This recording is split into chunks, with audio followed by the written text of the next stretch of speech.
तेच तर आरोपी आहेत ना सर. त्यांनी तर प्रोत्साहन करून माझ्या मुलाचा आज खून करून 15 दिवस राहिले तुम्ही. त्यांच्या जागी जर दुसरे पोलीस कर्मचारी आहेत म्हणून तुम्ही मदत करता का त्यांना?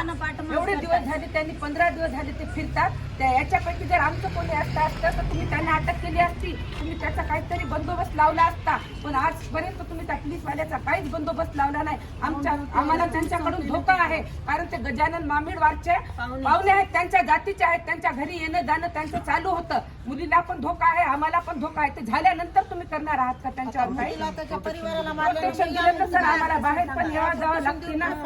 घरी प्रोटेक्शन दिलं तुम्ही, आम्हाला हॉस्पिटलला जावं लागतं. मी कामाला जाते, मी आज 15 दिवस झाले मी घरी आहे. मला उद्या कामाला पण जावं लागेल ना साहेब. कोण जिम्मेदार आहे? ती सर्व घटना घडल्याच्या बाद तुम्ही करणार आहात का? तसं जर असं तर आताच करा. करा न्याय त्यांच्यावर. हा, FR फाटल्याशिवाय सर आम्ही जाणार नाही. मी तर इथं रक्ताचा सडा करत आणि माझ्या मुलाला जोपर्यंत न्याय देणार नाही तोपर्यंत मी इथून जाणारच नाही. हा, सांगा तुम्ही. बोला सर. ते 2 आहेत, ते आतापर्यंत पोलीसवाले त्यांचा तुम्ही काहीच केलेलं नाही. बोला. 8 आरोपी होते, पूर्ण 8च्या 8 अटक झाले. घटनास्थळावर ज्यांनी प्रत्यक्ष घटना बघितल्या सगळ्या त्यांचं स्टेटमेंट झालं आणि तुमचं स्टेटमेंट आणि मुलीची FIR घेण्यासाठी